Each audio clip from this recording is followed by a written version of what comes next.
Sigue el mitin en la Plaza de la República, en el Monumento a la Revolución. Ya Claudia Sheinbaum ha hecho alusión al ejercicio de revocación de mandato que el próximo domingo se celebrará en todo el país. Pero vamos a hacer un paréntesis y ahorita volvemos con el tema, porque el día de hoy tenemos el gusto de recibir aquí en Los Periodistas a Osvaldo Zavala. Osvaldo Zavala es un periodista mexicano, paisano del ciudadano Alejandro Páez Varela de Ciudad Juárez. Él es maestro de la Universidad de Nueva York. Actualmente estás en la Universidad Iberoamericana. Así es. Y pues acaba de publicar La guerra en las palabras. Es un documento voluminoso, un estudio. ¡Ay, caramba! Ya no tires, hombre. Una historia intelectual de la hegemonía que funcionó como la plataforma para lanzar la guerra contra el narco entre 1995 y 2020. Bueno, lo dije de esta manera porque el subtítulo es Una historia intelectual del narco. O es al revés, Osvaldo. No. El título es la guerra de las palabras. El título La guerra de las palabras, una historia intelectual del narco en México, exacto. Pues qué gusto saludarte, Osvaldo, y para hablar al auditorio de este, que es tu más reciente libro. El anterior es Los cárteles no existen. Van vinculados. ¿Y este qué acredita? Bueno, no, primero que nada, muchas gracias por recibirme. Estoy muy contento de estar aquí en la casa de los periodistas y en efecto con mi paisano juarense Alejandro Páez, que gradualmente estamos tomando esta ciudad, ¿no? Sí, qué bueno, está bien. No, y muy feliz de y le hemos compartir. Quitado porciones de poder a Álvaro, porque ya era ya era desproporcionado todo no, esto. Ya se ha apoderado de todo. Ese coto de Pues poder. Pues en efecto los libros están vinculados. Los cárteles no existen, pues es una primera aproximación a pensar el lenguaje oficial que yo argumentaba en aquel libro, permea en los campos de producción cultural y en el periodismo. Y entonces la premisa original es, bueno, que mucho de lo que decimos y pensamos y discutimos en torno al fenómeno del narcotráfico proviene en realidad de fuentes oficiales y que tiene su origen precisamente para legitimar la política antidrogas y la política de militarización en el país. Pero en aquel libro lo que hacía más bien, después de hacer esa afirmación, procedía pues a pensar ciertos productos culturales, sobre todo la literatura, el cine, el arte conceptual, el periodismo también, por supuesto. Pero en este libro lo que me propuse es llevar esto todavía más lejos y pensar ya por sí misma la historia de ese lenguaje. Es decir, cómo se construyó ese lenguaje, quiénes participaron, qué instituciones, cómo va transformándose en las décadas que me parece que son claves del 75 a 2020. Y entonces identifico 4 secciones, o digamos 4 momentos de inscripción del discurso. La primera, la Operación Cóndor en el 75, y luego paso al asesinato del agente de la DEA, Enrique Camarena, en 1985, en Guadalajara. De ahí brinco a 1995, en lo que, a partir de cierto trabajo de archivo que hice, muestro que se construye la idea del cártel de Juárez como una amenaza a la seguridad nacional, ¿no? Y digamos, es el primer cártel manufacturado ya propiamente por la DEA, es algo que afirmo a lo largo del libro, hasta llegar después a 2006 con Felipe Calderón y la guerra contra el narco. Entonces es un trabajo de archivo en Estados Unidos, en México, también en hemerotecas, de luego trabajo académico, periodístico, pero finalmente es una historia intelectual en el sentido de que voy tratando de situar cómo estos documentos van construyendo esta percepción, esta idea recibida del narco como una amenaza. Es decir, entiendo el anterior libro, todavía no le hinco el diente, aunque ya había algunas cosas ahí, pero la idea es, Osvaldo, como para explicárselo al auditorio, es que de alguna manera, la manera en que nos relacionamos con el narco, las palabras que usamos, la forma en que los describimos, la percepción que tenemos sobre ellos, es todo inyectado desde ciertas esferas. ¿Con qué fin? Bueno, yo creo que la agenda de la guerra contra el narco pues ha ido tomando diferentes cauces y ha tenido pues muchas derivas. Por supuesto que tiene una larga historia y que normalmente situamos, por ejemplo, en 1971 cuando Nixon hace esta famosa declaración. Pero creo que va conforme avanzando el tiempo, sobre todo en la segunda mitad del siglo XX, la agenda antidrogas gira radicalmente, sobre todo a partir de 1986, cuando el presidente Reagan entrecruza esta campaña antidrogas con la agenda de seguridad nacional y la política exterior estadounidense. Entonces, el primer objetivo que yo observo ahí es cómo se intersecta o cómo se hace, más bien se desliza la idea de la guerra contra el narco como una cuestión de política exterior, que reemplaza, por supuesto, a todos los enemigos domésticos estadounidenses y externos durante la era de la Guerra Fría. Entonces, se acaba la Guerra Fría y Estados Unidos necesita un enemigo externo para seguir interviniendo en la región. Digamos, esa es la primera razón por la cual lo lanzan al ruedo, digamos, de la arena internacional. Luego, más adelante, y esto es un argumento que también hice en el libro anterior, pero que aquí lo exploro mucho más a fondo, cómo esta cuestión de la guerra contra el narco, sobre todo a partir del sexenio de Felipe Calderón, se va empatando y va en paralelo junto con la apertura energética del país. Entonces creo que hay dos agendas ahí que por lo general se piensan por separado. Y no van separadas. Pero que no deberían ir por separado, exacto. Por lo menos en el análisis tendrían que analizarse al mismo tiempo. Sí, bueno, ahora hablaban... A ver, perdón, porque ese tema tiene una total vigencia y además, pues es un sexenio en el que sabemos, pues el sector energético fue básicamente entregado y él luego brinca al sector energético. Por ejemplo, en ese tiempo, Osvaldo, por ejemplo, en el Golfo de México, por decirte, hay una participación mayor de la empresa. O sea, el sector público se retrae un poco y luego entra la empresa. ¿Cómo vincular todos esos eventos que se están dando de entregar porciones del sector a las empresas con el hecho del discurso que tú mencionas ahora del crimen organizado? Sí, claro, es que es bien interesante ver cómo Estados Unidos está promoviendo las dos cosas simultáneamente. O sea, nos están llevando a la militarización, están hablando de hacer la guerra, de que se quite los guantes. Felipe Calderón, recordarán ese famoso cable de Wikileaks. Y mientras están diciendo estas cosas, el Departamento de Estado de Hillary Clinton, ya con Obama como presidente, está también propulsando la reforma energética, la apertura. Entonces es muy interesante ver cómo estas dos cuestiones van complementándose una a la otra y en lugares como Tamaulipas, por ejemplo, pues es muy notorio, es decir, se militariza completamente Tamaulipas, se dice que se está librando la guerra, los Zetas están supuestamente ahí en control y mientras tienes empresas transnacionales energéticas avanzando proyectos de extracción.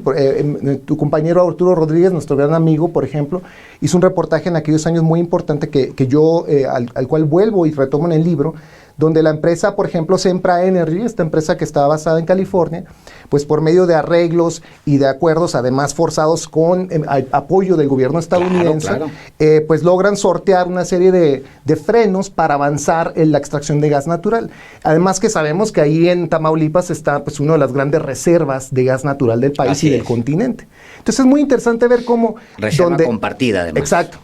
Pero qué tremendo es ver esto, ¿no? Que se nos dice que hay una guerra contra el narco, pero se está construyendo, por supuesto, un gasoducto importante, se está saqueando el gas natural y los narcos parecen no tener ningún problema con ello. A ver, avanza un poquito en eso nada más para que la audiencia lo entienda. O sea, se da una declaratoria de guerra y luego se empieza con una militarización y adentro de esa militarización hay de repente...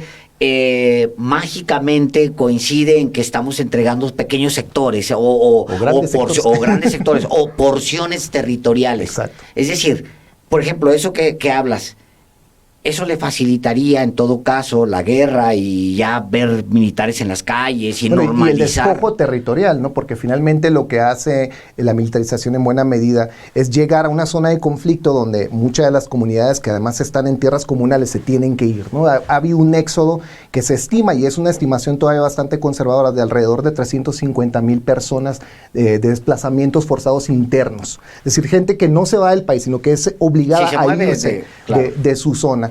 Y generalmente este desplazamiento, así lo ha visto la antropóloga Severín Durín, está muy focalizado en el norte de México. O sea, como si estuvieran limpiando territorios para que entraran las empresas privadas. Así es. Yo creo que esa es parte de la discusión que sí está sobre la mesa y que se empieza a documentar seriamente por trabajo, por ejemplo, de nuestra amiga Guadalupe Correa. Correcto. Sí, que tiene un libro espectacular al respecto, ¿no? El de Zetas. Los Zetas, sí. Exactamente. Ahora, ha pasado, ya estamos a 3 años del nuevo gobierno. La narrativa del narco, o la narrativa desde el gobierno, sí se ha modificado. Y no solamente se está modificando la narrativa, sino que a pesar de que efectivamente el ejército o las Fuerzas Armadas en general tienen un protagonismo inusitado en esta administración, hay una muy clara definición del gobierno del presidente López Obrador sobre la soberanía energética y el quitarle poder a los grupos privados. Tú ya ubicándonos en este gobierno, ¿qué aprecias de diferente, si es que lo hay, con respecto de los gobiernos anteriores?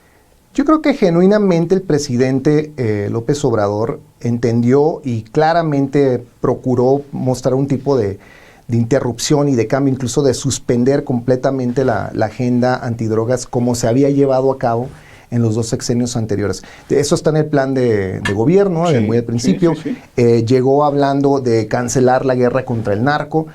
Yo celebré que esto no fuera solo discurso, sino que se tradujera en ciertas acciones muy notables al principio del sexenio. Por ejemplo, aquella famosa explosión de un me parece que era un gasoducto en Tlahuelilpan. Tlahuelilpan, Hidalgo, claro. Es una tragedia brutal. Claro, y donde en lugar de pensar, ¿no?, en a quién hay que arrestar, a llegar, digamos, con el aparato de seguridad de tener gente, lo que se hizo pues es pensarlo como una tragedia humana, tratar de socorrer a la gente. Y además de replantear, por ejemplo, todo el robo de combustible como una cuestión sistémica que estaba ocurriendo además, en verdad, en las bases navales, en los centros de distribución de Pemex, y no culpar a la gente de a pie que estaba perforando ductos. Que eso es como generalmente se había pensado la cuestión del huachicoleo. Lo que el presidente decía, el huachicoleo de arriba, ¿no? Es decir, sí, aquel que estaba sancionado. Bueno, el propio encargado de vigilar que no hubiera robo, se robaba el combustible. Y además en cantidades extraordinarias, no es lo mismo perforar un ducto, ¿no? Por mucho que sean 10,000 ductos, 10,000 perforaciones, como se decía en algún momento en la Secretaría de Energía, pues algunos de los robos en las bases navales eran en buques, ¿no? En cantidades voluminosas. Entonces yo creo que eso fue crucial. Utilizar al ejército para resguardar las bases navales me pareció importante, proteger, digamos, los recursos naturales del país. Otro ejemplo que me parece muy notable y que fue desde luego muy polémico y no deja de serlo, es el retiro de las Fuerzas Armadas durante el operativo para detener a Ovidio Guzmán. Yo creo que fue completamente acertada esa decisión. Yo creo que incluso al hacerlo el presidente pues confirmaba que no tenía una vocación de usar al ejército como una máquina de guerra. Pero resulta ahí preocupante pensar también cómo es que este presidente que está diciéndonos que no habrá más operativos, tiene que lidiar de pronto con un operativo del cual él mismo admitió no fue informado, y que se organizó, al parecer, a sus espaldas, y que en efecto él tomó responsabilidad de las riendas de todo esto, pero que entonces desde entonces nos deparaba esta pregunta: ¿qué está pasando al interior de las Fuerzas Armadas que no están, digamos, coordinándose o no se quieren coordinar? Exacto, y que no sabe él. Exactamente, entonces pareciera que hay una facción o facciones dentro del ejército que quieren la guerra, ¿no?, que quieren continuar la guerra contra el narco. Entonces eso me parece preocupante. Entonces yo creo que el presidente estaba en esa disyuntiva, seguir o no seguir la guerra, qué hacer para por momentos gobernar funcional y productivamente con sus Fuerzas Armadas, que me parece importante hacerlo, pero que no se traduzca tampoco en concesiones o de plano entregarles el país para que sigan militarizándolo en esta lógica de guerra. Entonces creo que esa pregunta, desafortunadamente, yo creo que se empieza a resolver a favor de la guerra, ¿no? Empiezo a ver militarización en Nuevo Laredo, operativos para detener gente. Bueno, el operativo para detener a este traficante, El Huevo, ¿no?, en Nuevo Laredo. Me pareció pues complejo verlo, digamos casi en los mismos términos en que ocurría con Peña y con Calderón. Por lo menos, digamos, en el discurso no había mucha diferencia, ¿no? Es decir, está volviendo a hablar el presidente de traficantes que hay que detener, de traficantes que además son culpables de la violencia. Creo que hace 2 mañaneras o 3 mañaneras hablaba él de esto. Generadores de la violencia. La violencia entre grupos. Él no usa la palabra cártel y se preocupa de no usarlo y me parece importante que no la use. No la usa, sí, es cierto. Pero descentrar la palabra cártel no es suficiente si vas a seguir el mismo relato, ¿no? Es decir, si de pronto vas a pensar otra vez que el país está tomado por bandas o que las bandas en verdad son las grandes productoras de la violencia. No estoy diciendo que no lo sean, el problema es que no sabemos a ciencia cierta mucho de quiénes generan esta violencia, qué grupos realmente están detrás de qué, ¿no? Es decir, circula mucha información con mucha rapidez, donde vemos, por ejemplo, pues sí, un tuit donde aparece un grupo armado con una tanqueta en Aguililla, Michoacán, pero no nos consta nada de realmente quiénes están usando esos grupos, con qué fin hay tanta publicidad, ¿no? De hacer aparecer estos como grupos paramilitares. Casi pareciera que están llamando la atención para que continúe la militarización. Pero ¿no es un hecho que existen? Bueno, es un hecho que existen las imágenes, pero entender realmente la lógica política de todo eso es muy complejo, ¿no? Porque ¿para qué querría un grupo? Pero ahí serían 2 cosas distintas. Uno es específicamente ese evento, Ajá, que lo reseñan varios, y luego después ellos mismos se atreven, porque pues ya les vale, días después... hacer ese video. No, se traen a los reporteros de Cuarto Oscuro y le dicen... ahora sí tómanos como tú quieras, porque nosotros platicamos con él. O sea, es decir, el evento está ahí. Claro. Eso no lo podemos negar. Pues, la gente está ahí, ¿no? O sea, es decir, no digo que las imágenes sean ficticias, ¿no? Alguien tomó esas imágenes y esa gente estaba ahí paseándose con armas largas. Mi pregunta más bien tiene que ver, ¿qué debemos entender a partir de esa imagen? Porque si lo que entendemos de esa imagen es que están en control del territorio, pues es un salto. Pero eso llegaría después, Osvaldo, porque en el momento nosotros somos cronistas de la historia de lo inmediato, eso es el periodismo, ¿no? De entrada nosotros tenemos la obligación de decirlo. ¿Por qué? Pues porque eso tiene impacto hasta en políticas públicas. O sea, ¿sabes qué? Acá está pasando esto, y luego después es muy probable que todo eso entre en un segundo y tercer plano, e incluso en distintas capas de análisis, de control territorial, por ejemplo, ¿no? Y esas capas de análisis no salen en una redacción en 15 minutos. Y esa es rápido, y esa es tal vez una de las mayores dificultades que enfrentan los periodistas, ¿no? Hay un ciclo de noticias muy vertiginoso, donde en efecto aparecen imágenes muy rápidamente y uno tiene que reaccionar, ¿no? Sí. Y desde luego, además uno reacciona con lo que tiene, ¿no? Tampoco es que tienes un equipo a tu disposición de investigadores. Entonces yo creo que eso es parte del desafío que tienen los medios de comunicación y por lo cual me intereso en cómo se fabrican, digamos, estas percepciones, ¿no? Porque de pronto cuando circula esa imagen, la gente tal vez lee en esa imagen que el país está capturado por el narco, ¿no? Con una fotografía, o con 2, o con un video, ¿no? Si quieres, o con un cadáver en la calle, ¿no? Es decir, la violencia no equivale a un control territorial y sin embargo hacemos ese salto narrativo porque estamos acostumbrados a hacerlo, ¿no? Es que, el argumento. Efectivamente, esto que te llama la atención del presidente López Obrador, que efectivamente él suele no usar la palabra cárteles. No usa, por ejemplo, los apodos. Exacto, a eso iba. Cero. Eso iba. No usa los alias. Y se molesta. Mira, batalló mucho para que se metiera esa narrativa, como lo dices, en las últimas semanas. Exactamente. Creo que es una cuestión muy reciente. Y le molesta. Sí. Velo. Exactamente. Es más, se hace para atrás. A eso iba. Híjole, ¿sabes qué? Yo me refería justo hace 2 o 3 mañaneras. Esto es muy reciente. Es muy reciente. Y es como que el presidente se hace para atrás y dice... Pero hay una cosa, y él mismo lo ha reconocido de manera abierta, por lo menos desde del año pasado, con toda claridad dijo, si nosotros no logramos contener la violencia, no vamos a acreditar nuestro gobierno. Claro.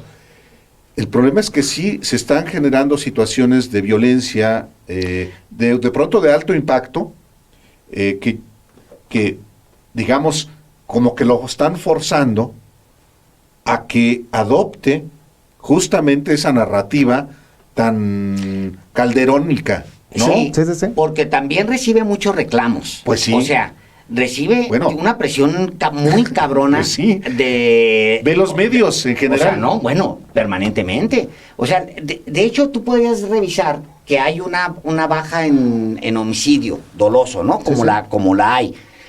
pero tenemos la percepción de que el país está en una guerra total. Exactamente. Y yo creo que eso es parte de la presión que se ejerce geopolítica y geoestratégica en todo el proyecto de gobierno, no solo en la política de seguridad. Yo creo, insisto, que todo esto también va vinculado y va de la mano de la política energética. Es decir, no debemos de separarlas, ¿no? Porque está avanzando este proyecto que es muy delicado. La disputa verdadera del país yo creo que está en los energéticos, está en la generación de electricidad, está en el litio. Ustedes lo mencionaban hace un momento. Y qué mejor manera de sabotear ese proceso que acusando a este gobierno de no poder contener la violencia, de exacerbarla y de llevarla a este grado. Entonces, claramente es una agenda que me parece que está impuesta o que tiene una función para golpear, ¿no?, a los proyectos de este gobierno. Ahora, eso creo que los tres estamos acá de acuerdo.